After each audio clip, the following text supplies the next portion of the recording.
I really don't want to be the one to say that. They have to say this, but oh man, let's just say personal revelation is not only real, but we all are capable of receiving such. Yet I don't think we really know how. Sure, you can pray and ask God and all that, but that's not the right way to seek internal truths, internal universal truths by external personification of what's already innately inside you. As Jesus said, the kingdom of heaven is within you and outside of you, in the spiritual sense. Oh man, I wish Christianity wasn't such a perfectly, beautifully flawed theology, And I say beautiful because it teaches about love, respect, light, faith, and all that stuff, which is excellent. But the flawed part comes from the dogmatic duality of universal spiritual truths that either they, in terms of like the priests, and especially the Catholic Church, that abomination of, and other denominations, but they keep you in bondage by fear and sin consciousness, which means if you fear basically fear, dread, lust, all those negative lower vibrational energies keep you in bondage. For example, people don't realize that reincarnation is real.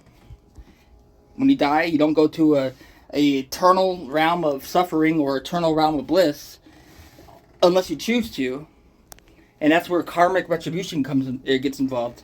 People, the spiritual rulers of this world, which are called archons or aeons, let's just say these are spiritual, universal, cosmic forces that are beyond human comprehension and are older than history. They literally feed off our mental anguish, energy, which is called loosh, and they keep us in the world of disillusionment. Anyways, I'm getting off track. I mentioned this kind of briefly. Whoever follows my stories, which is very limited people, which is totally fine because I do it for personal reflection for later life and stuff. But I'm involved I've joined this mystery school of high priestesses, which are female priests or witches, and known. A witch may seem like a derogatory term, but it's just a female that practices magic. Whether it's light or black, that's the duality. The point is,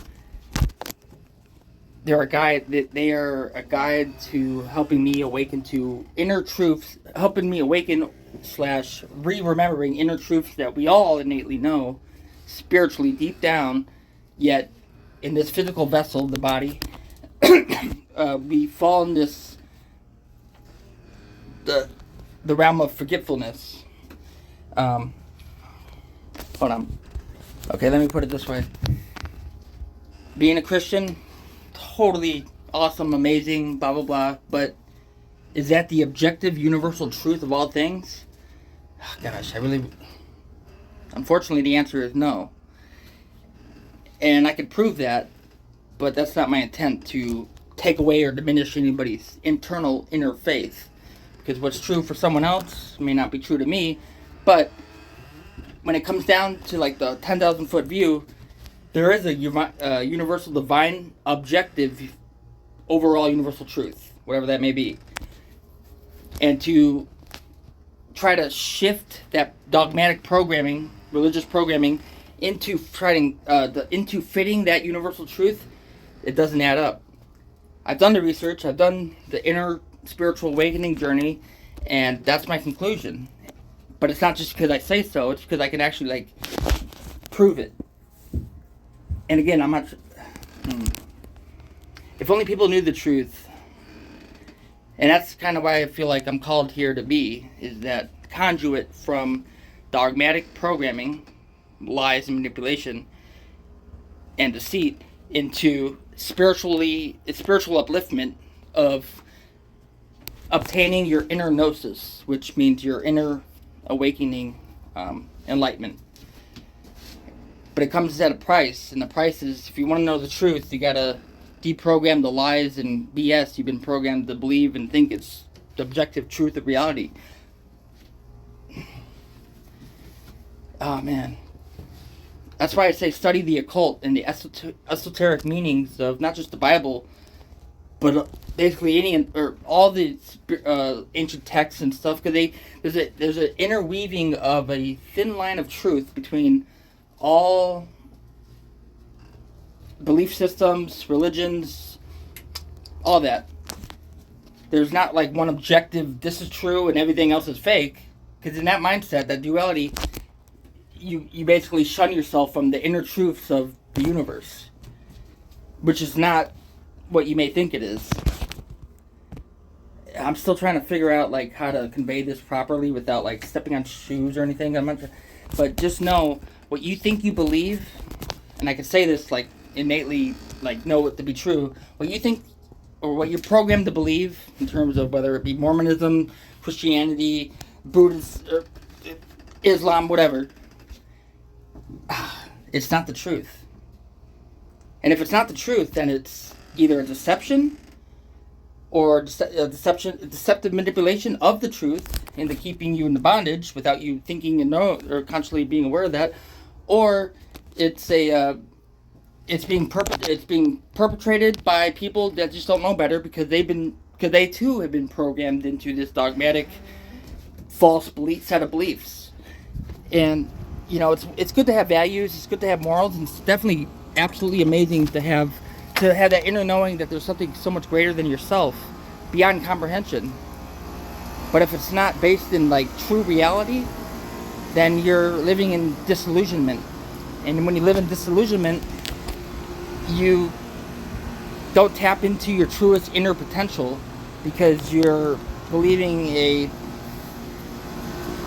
snake oil instead of the true inner bliss oil of truth, life, and righteousness. And I know I'm speaking in circles, but hold on. I guess one way I came about all this is, okay, if something is true, then it can, number one, withstand the weight of scrutiny. Number two, not be able to be disproven to be not true. Especially if it's universally divine, objective truth of all things, whatever that may be. It can't be picked apart into being not that.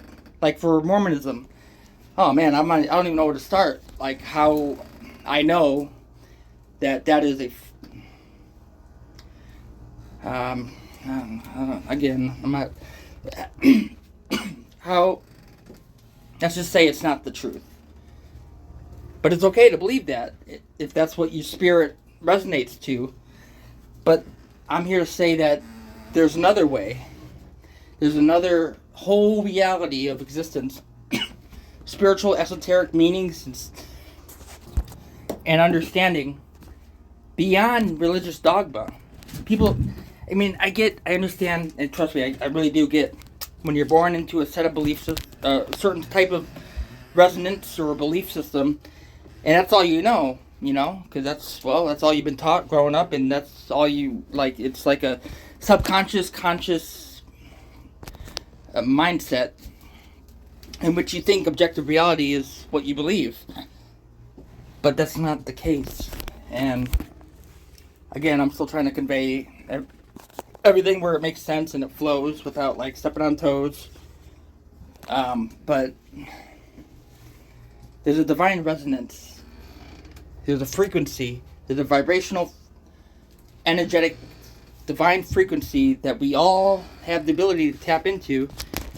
And one would be the Akashic records. And there's the astral plane, which is the fourth dimension, beyond our, like for example, people can astral project their spirit essence out of their body and experience reality still be able to see, hear, and stuff without your physical senses. I've done it before. That's how I know it's real.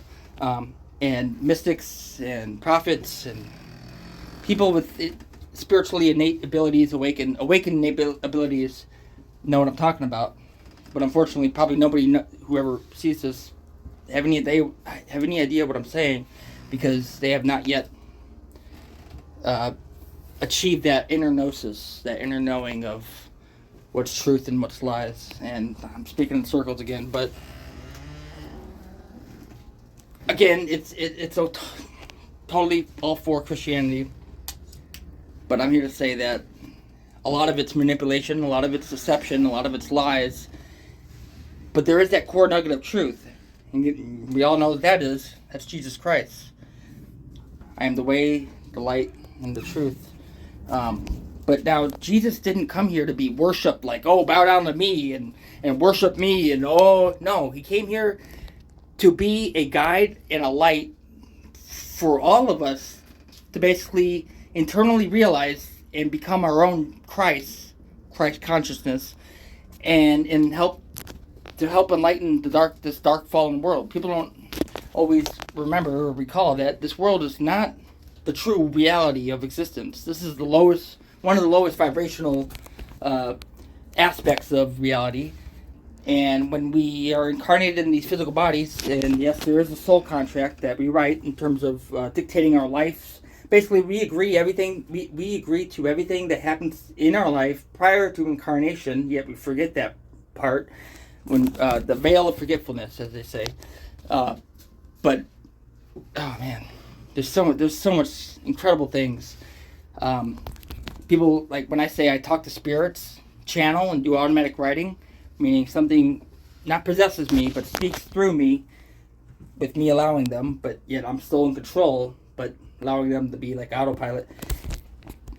Man, if people like understood, like, there's beings and entities all around us, not just around us, but even beneath us.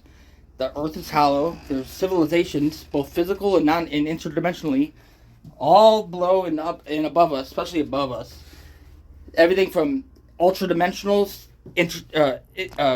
extraterrestrials, and ultra-terrestrials.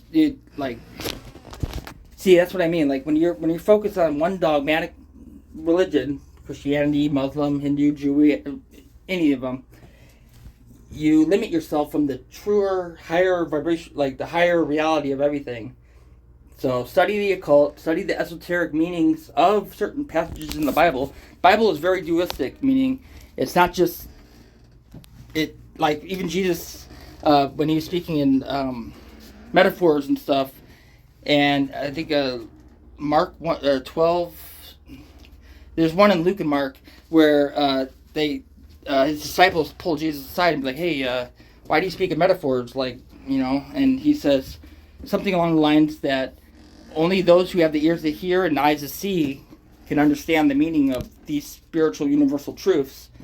But those who are closed-minded and in disillusionment, they don't understand. That's because Jesus wants us to know what's in us in order to externally personify what's in. There's an occult saying from the Emerald Tablets, as above, so below, as within, so without. And there's so much hidden meaning in that statement alone. I'm not here to lecture or anything or preach, but I just want people to know that, wow, already 14 minutes, that's incredible. Half an hour I've just been rambling. See how fast anyways. Study the hidden mysteries of the universe. And once you innately know that there's something so much greater beyond yourself than your dogmatic programming, that's the first step into initiation into truth, life, and righteous existence or desire.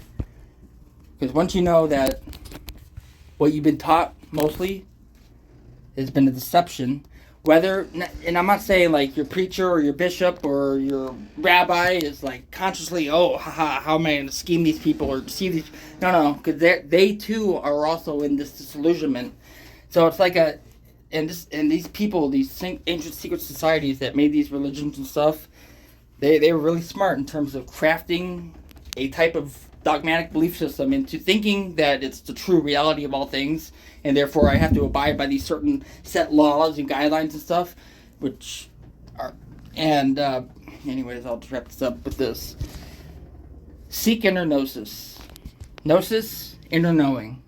When you innately know certain, when you basically remember certain divine universal truths that are within all of us, yet we forget, whether by choice or just subconscious hypnotic suggestion, it opens and unlocks the door to the greater reality of all things. And oh man, I've looked under the curtain many times, or the veil. Oh man,